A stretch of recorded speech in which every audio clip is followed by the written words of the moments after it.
And we are back. And if you're joining us right now, we're getting our third conversation started for this morning. And we are talking all about a great new podcast called The Blind Spot. And joining us with her, we have the podcaster himself. We have Juan Reina, who is the podcaster behind this new thing. And we also have Yasser Musa from the Image Factory this morning. So good morning. Ole.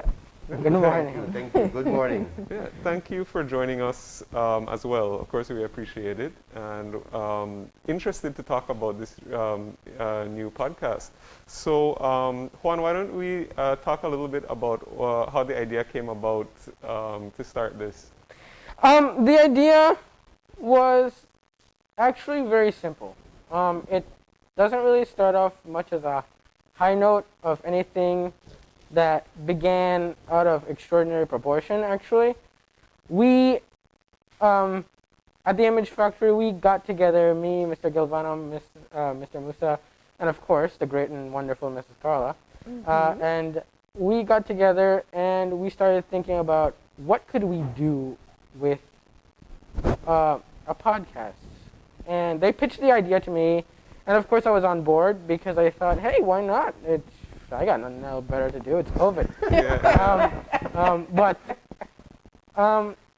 I accepted the idea, and from there on, we started practicing the great and powerful spitball theory.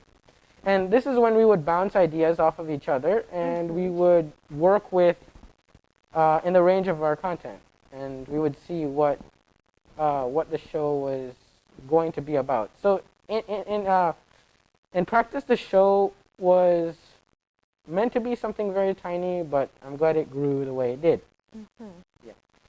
So when you agreed to do this podcast, what was the first thought that came into your mind? I'm going to do a podcast. I want to talk about, well, okay, so the first thing was, initially I thought a podcast, it would be a little bit different than how I would work, especially because I would be testing the great, powerful English skills that I have. So, with the podcast, I initially thought, well, I would love to work on a podcast that talks about the underrated stuff, you know? There's so much in the world that's underrated, and I think that we need more of that, because there's a lot of things in the world that don't get the amount of love and respect they should. Like old computers, old historical artifacts, old anything. Old people that should get recognition. So I think with the podcast, I try to address that, of course with the help of the Image Factory. I always try to address what parts of history we're missing, what parts we're lacking, and bring those forward to people, so that they know that it's that actual people are behind these historical things, so they can be preserved, so we can have something to look forward later in the future. now, naturally, I think when Yasser put out the announcement that you were going to be doing a podcast, the first assumption was he's going to share his perspective as a blind person in this world. Did you ever think of going with that particular angle exclusively, or you wanted to be broader than that? Well, see, it all started based on the name, okay? So the name itself gives it away, but not really. So with the name, The Blind Spot, we eventually got together and pitched the idea forward. It was supposed to be a lot of other names before, oh boy. But we eventually settled on The Blind Spot. And initially, when we started it, we didn't want it to be about, necessarily me being blind. Because that's, let's face it, for me, I'm getting tired of the blind tropes, I don't know about you all, but well, you have a unique perspective on that one. Yes. So, the show and its name. With the show and its name, we thought of it, and it was not because of my vision status. It was because when you're blind to something, it means you don't know about it. So that means that the blind spot is just like this 10-minute podcast where we talk about underrated things that you're unaware of, and we want to bring them forward so you have an idea of what's actually kicking in the world around you and what you should be, paying attention to more. Culture, plants, world, people, Right. And I guess before we talk about how you choose your topics, Yasser, what is it like for you or to collaborate with Juan on a project like this? Easy. Yeah. What I'm thinking about right now, because we're doing a blind spot right now. I mean, Oh. we're recording one. Okay. I mean, we use this thing, no? Yeah. I didn't get permission, but I think Steven, is it okay that I film you filming us? Is that okay? He's watching me like I'm not allowed to talk to him. "Oh, you Yes. gonna take my job? That's the You one point better that not we're take so my stuck job." in this. You have Steven's voice down. Well, I mean, so I like doing the voice acting stuff. So that's what I like doing. So I don't know how to answer your question properly, but let me answer it the way I can, which is that this year is 40 years of Belize, right? Is that, independence. In 1981, the BCVI started with two people, Mr. Fonseca, Chiche Fonseca, William Chiche Fonseca, and Joan Samuels. And then later on, another Joan picked up the slack, Joan Musa, who happens to be my mom, and then took that baton for 40 years. And now Juan is from there, if you think of it like that. But Juan is also a part of the ecosystem of learning. And I say that why? Because he came to my classroom as a first former, and the feeling I had, I was totally uncomfortable because I didn't know how to deal with how I will teach a visually impaired child, young person. I hate to say, I'm not calling you a child, sorry. Juan. He was then, though. How dare you? And we were in this moment, this is 6 years ago. Yeah. I was working with Delmer Zib on the revolutical project of changing the curriculum, the African Amaya, the civics education, inside the incubator of this classroom. And then I realized when teaching that moment that Juan had more to offer than I had to offer him. And he had more to offer this idea, and I'll stop Juan because I'm just manipulating all the minutes here. No, that's all right. You take your time. But he taught me about sound, right? Because I would show videos. I think it was the video with Nubia. Remember the video? Indeed. And he said, Mr. Musa, you downloaded a very cheap version of that from the internet because you can download a higher quality so I can appreciate the sound and hear the bush, because there was like people walking and so. And then I can hear the drumming and I can hear those things better. I say, I just so happy for be able to put on a projector and wow, I'm doing something great in class. But to pay attention, to zoom in to the need, and then that need became the class need because everybody in the class learned how to listen to the video and how to read and see the video and see the song. So when people talk, when you hear Juan always talks about he's seeing this and seeing that as well, he is seeing it. He sees a lot. And we all, because many people can see with eyes, that allows us not to see a lot of other things. And so this, as I was talking to Juan and Miss Dahlia in the green room, we were discussing the idea of, those people when we go on the show, Juan will call it a podcast, but we are ashamed to call it a podcast because when you look on the podcasting, it's like specialized recording and so we just call it that because we know that's the way, but we don't know what it is. That's the point. Juan, I'm sorry, we don't know what it is. Indeed, It is just something in incubation form. Yeah, if that makes any sense. Yeah, it's a very, very, very early project. Yeah, all right, that's a good way. All right, actually I should have been filming. Juan, that's a brilliant It's concept. information. Indeed. We still don't know where we want to go with it. Information, get it? That's bad, what? We'll take that one too. We are the copywriters now. That's all right. I'm known to give free advice. But I gotta ask, what has the experience been like? So, can I say clearly, I was very excited when I saw that you were doing a podcast or whatever it becomes. Because having had you on the show multiple times, I know you have so much character and you have so much to say.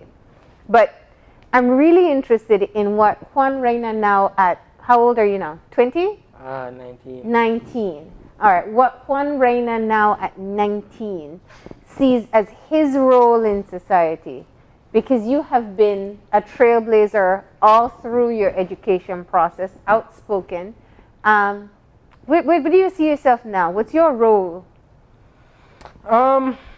Okay, so this all traces back a little bit towards what I do in terms of being off camera, being off the world, being off the face of the map.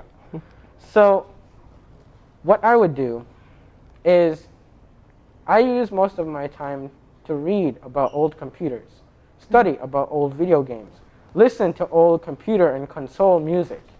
And a lot of these things you can consider nerdy. Well, I mean, in retrospect, it really is, because, yeah, I'm not lying about my character. That's how it goes. But it's nerdy for a reason. And I guess when it comes to me, in terms of how I want to work with this project and how I want to work with anything in regards, it's all of it is just I want to preserve old things, because that's what I work with. I want to preserve old history. I want to preserve the old languages, the culture, the programming, everything in terms of it in between. It doesn't matter about if it's history or programming or language or some form of old music. A lot of these are important to being a nerd, and a lot of these are important for me as someone in society. Where does this interest and appreciation for the old come from? He's talking 1990s as well. Well, I was about to ask what's an old video game, and I'm scared. I'm talking about 1990s, 1980s, that's even funny. as far back as the 1970s. And What? 60s. That's far. But that, in a way, what he's touching on is something very important, because all of us we live in three tenses. That's what we're conditioned to live in. We live in the past, the present, and the anticipation of the future, right? And what he's talking about is something, and I come back to the BCVI for this idea, because the BCVI puts a lot of effort into this. Remember, they had this summer camp, and Yes. with Rowan doing all of these fantastic things. They put a lot of emphasis on the engagement with life, right? And how to participate in life, and how to show the rest of society how to conduct yourself in the context of this issue of visual impairment. But you can't just do it theoretical, you have to do it in real time. Yeah.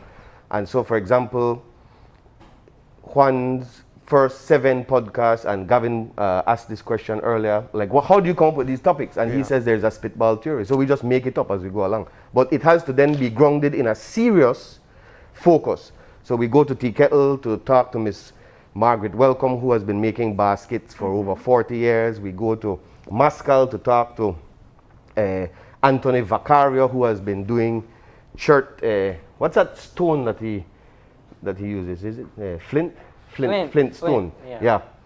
And so these processes are the key interest to what we're talking about. It's how to mix it up.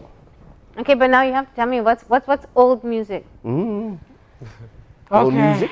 That's what he said. He says he appreciates old music. For me, I'm not talking country. No. I just want to see if I fit in your old category or modern, right? We're going to hear some music, old music. We would talk. So, for me, old music, and you all might say it was way after your time, but I'm gonna tell you this, front forward, it was not. It's just that you didn't know about it. Okay. Okay, so I listened to I listen to music that was made on the old computers of the 90s, 80s, and early 70s. Okay.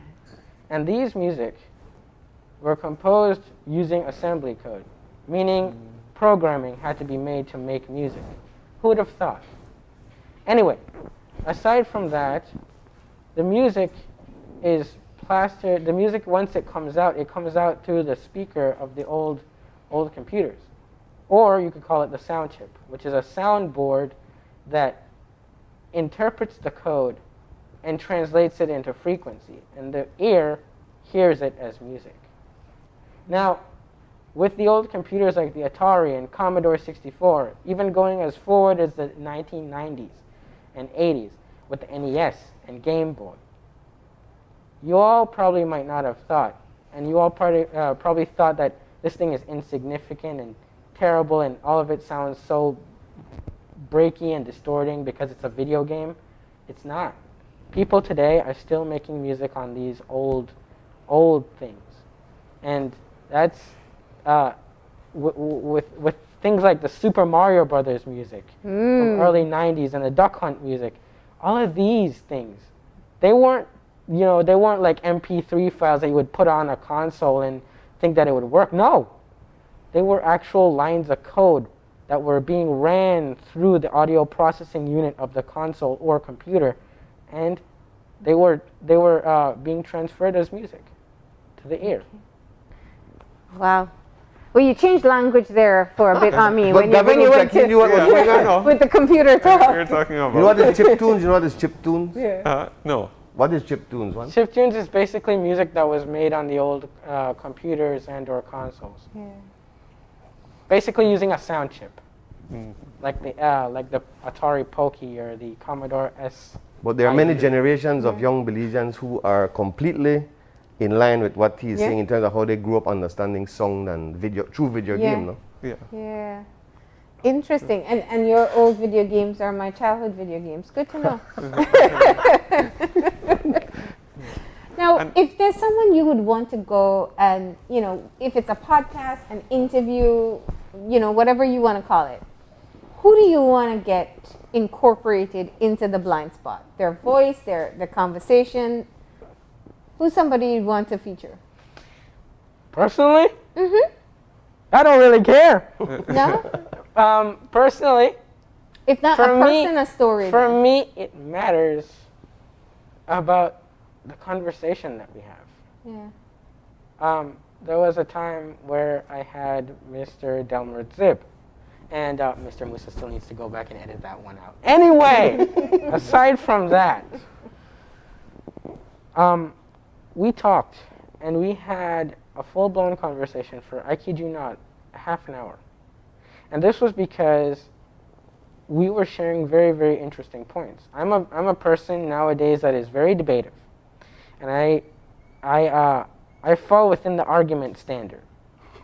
I give forward my points, I rebut, they give forward their points, and we sort of try and figure it out from there. And that's how our conversation went. Yeah. And personally, I care about the conversation, the amount of input you have, the amount of knowledge and insight someone has, because that's what actually matters to me. And maybe if they know a little bit about what I know, like, the NES, the Game Boy, the usual.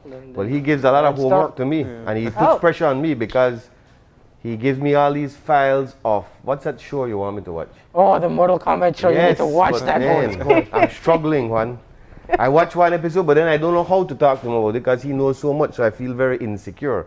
Again, that teaches me how horrible my game is as teacher. You have to learn how the student thinks. Yeah.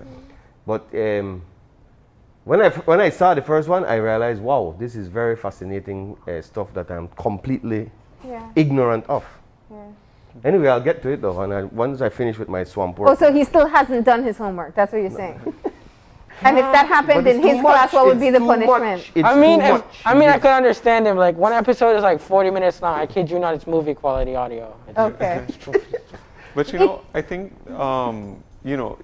we talked a little bit about some of the stuff that you're interested in and what you talk about. But I would imagine that I'm guessing from the type of format that you guys are using, that it also involves you learning a lot from other people and their perspectives as well. And Indeed. Well, I mean, it's exactly accurate. We don't intend to walk into something knowing it all, because as far as things go, before we actually get into it, Mr. Gilvano from the Image Factory, he always tells me about these things that I never knew. For example, the tie to make baskets, or the flint to make woodwork. It's something that we don't know, and when I go into it, working with the knowledge that I do gain, it's something that you'll never get enough of. Yeah. Working in terms of how much you gain, you'll always have to understand that when it comes to knowledge, you'll always gain more. And the perspectives will always change depending on who you talk to. So you'll never have too much to know and too much to not know. So if that makes any sense. Of course. Every single person you meet is an expert. Indeed. They're an expert in something that you don't know. What was Gilvano teaching you about Sawasap? Yes. When I was on his farm, he called Gilvano Uncle Gilvy. Yeah. I know, because Mr. Gilvano sound weird. Let's not use that one. No, he's not weird. He's not weird. Okay, he's a human being with a very, very, very eccentric character. No, I love Gilvano. It's just weird to hear him called Mr. Gilvano. So you call him Uncle Gilvy? On certain cases. Okay. What was he teaching you about Sawasap there? He was teaching me about the Sawasap and how it functions. Okay. Like, how it has a very sweet scent to it.